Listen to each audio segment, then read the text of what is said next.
The family was born into a society. The society exerts pressures or accepts certain norms. The society converts values into right and wrong. And there is no right and wrong. We learn about life through questions.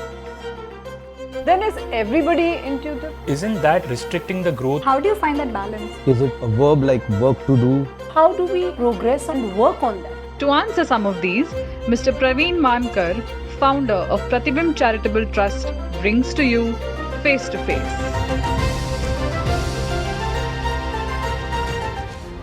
This week, we are talking about family values. How often we hear these words?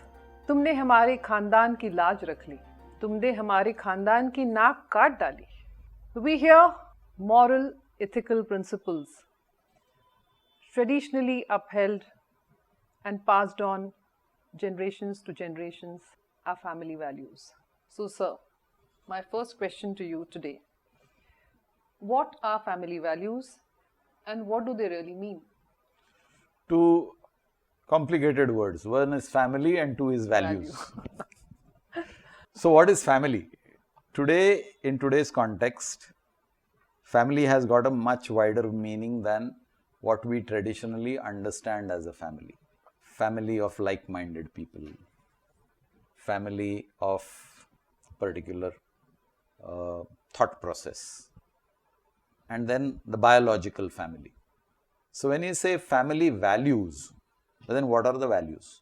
The values that are upheld traditionally by a group of people belonging to a particular society is generally considered as family values. Now, when you talk of family values, we are not talking of good values, bad values. We are not talking of right values, wrong values.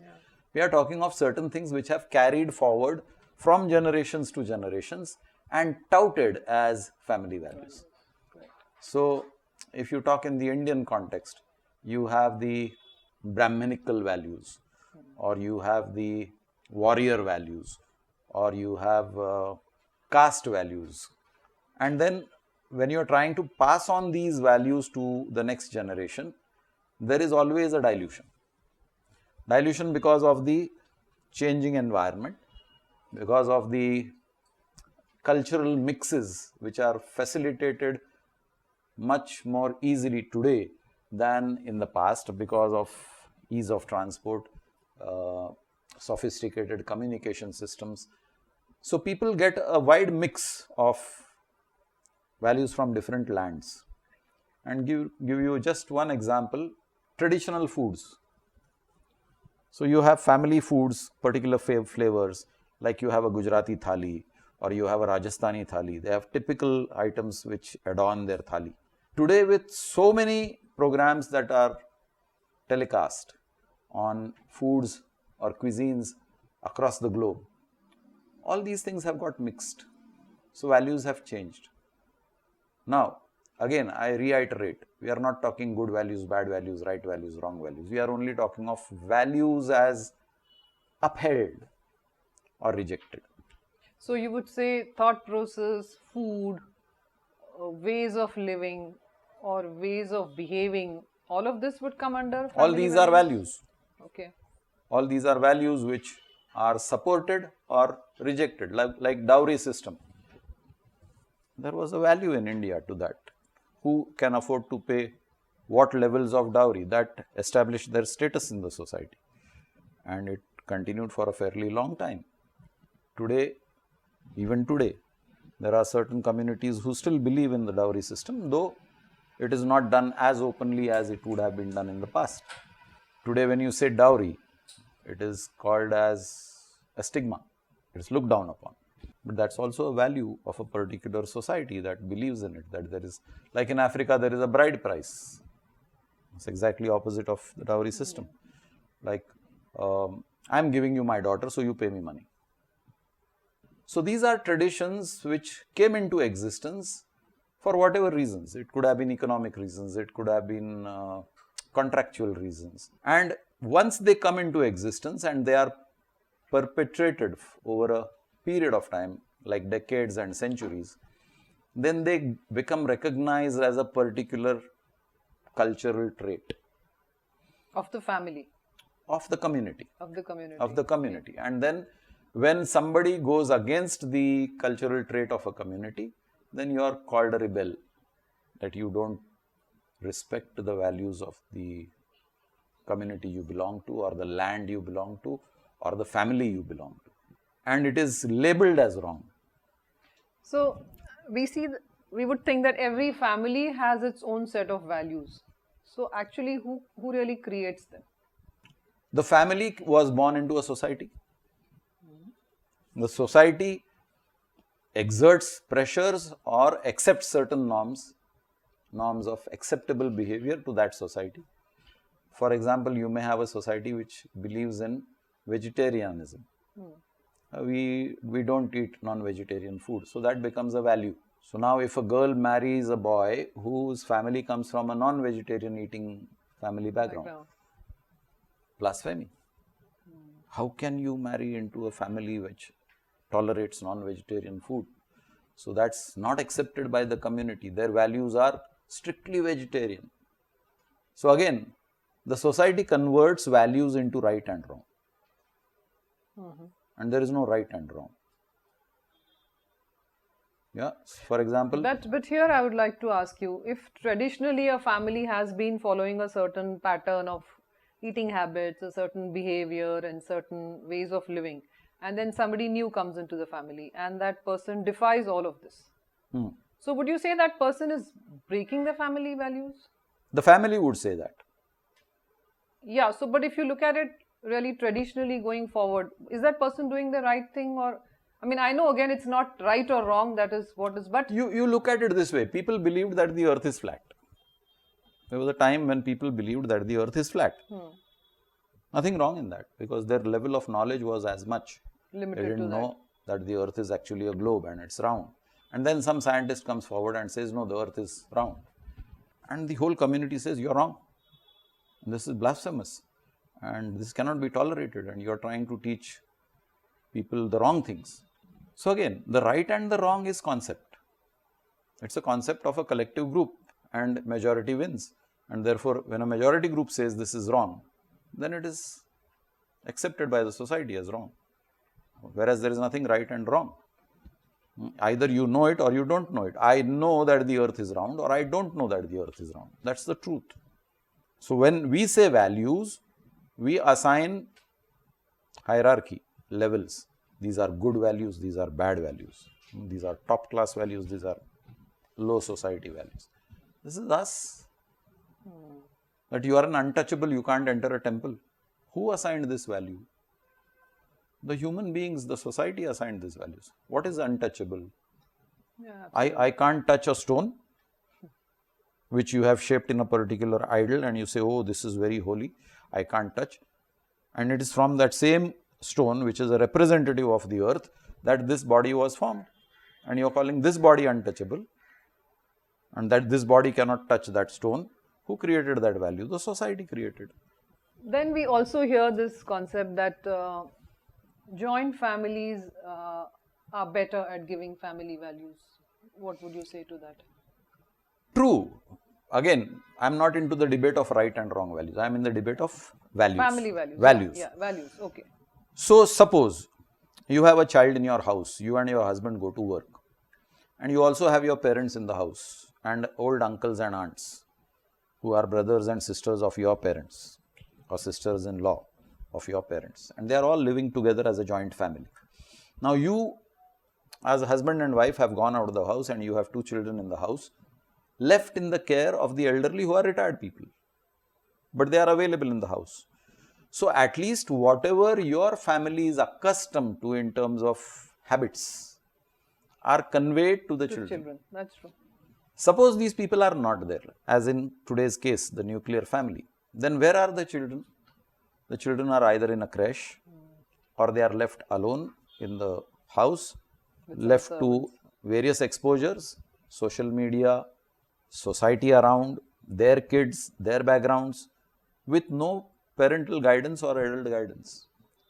So, whatever they pick up is true for them, because there is nobody to tell them that no, this is not right. For him, he watches his favorite cricketer playing a cricket match and the stump vision and the stump camera picks up his hero, his icon, using abusive language. Who is going to tell him that this language is not the right language? Because there is nobody around. So the joint family system had a lot of benefits, again determined by economics. Now I have to take care of my parents, my uncles, my grandparents, and where will the money come from? So the economics decided that the joint family is no longer suitable for me. When you got rid of those people, you got rid of a lot of values. Now today you ask your children to speak 1 to 100 in your mother tongue and they struggle. You ask a Maharashtrian boy what is Panchavan. He may not be able to. And he doesn't know that it is 55. He is not exposed to that. But if he had elderly people with whom he lived, probably they would be conversing in the local language, whether it's Marathi, Telugu, Whatever, Tamil. yeah. So he would be entrenched in the culture.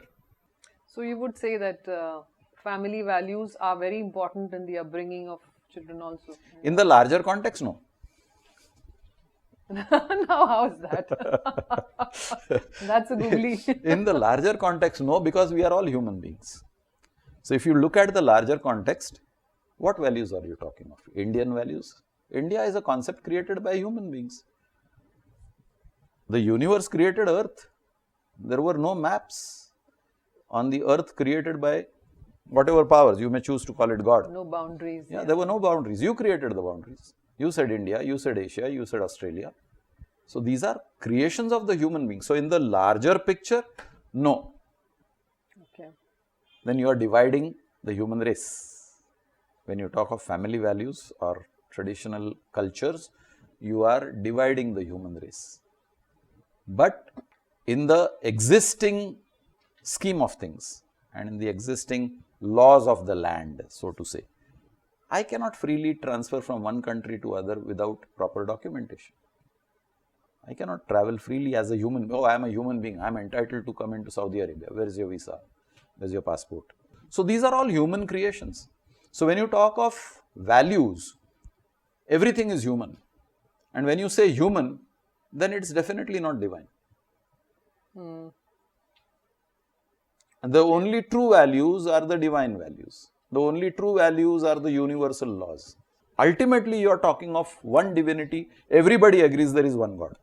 So if you are following those values of the universe, then you are talking universality. Otherwise, you are talking of divisions, divisibility. The human race was not created for division. Okay. But in today's days, when we hear so often that most people want their space, everybody says, give me space. So even within a family, you see that each one wants to be in his or her own space, maybe a bedroom or a room or whatever. And then they don't want to be disturbed. That mingling that was there probably at one point of time. Now is changing to everybody wanting their own space and all. So does it mean that the family values are somewhere on the downfall, or it's just... Okay, take a simple example of the human body. The human body is the same.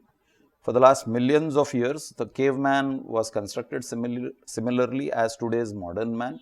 Imagine that there is a committee of body cells in a meeting, and the cells of the lung say, I want my space. The cells of the liver says, I want my space and my time. I will not operate according to your time. The stomach cells say, you must eat food only at this time. I will not release gastric juice if you eat food at any other time. Can the human body function? Not at all. Not at all. The universe was not designed for division. The universe, the cosmos, is one entity operating in its own space and time with their own specialization. The lungs never descend down into the stomach. The lungs remain in the chest. They have their own specialized functions. They don't interfere with the functioning of the stomach. They don't encroach upon others. They function in sync with the other organs of the body. There are orders and there are systems which need to be followed. Human beings don't follow that. So even within the family, even though it's just a unit, these things are important. I mean, space and time is important, but not as separate entities, as a part of the whole. Every individual in the family needs his space and time, fine, but not detached from the family. Correct. So you could have a stipulated... The day you say, I want to detach from the family, you have started creating problems. It's unity. Absolutely. Families are the compass that guide us. They are the inspiration to help us reach great heights and help us in our conflicts, wherever we tend to falter. And like it is said, a house is built by hands, but a home is built by a family and hearts.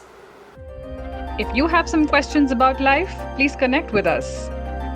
Do not forget to like, share, subscribe, and press the bell icon for weekly updates.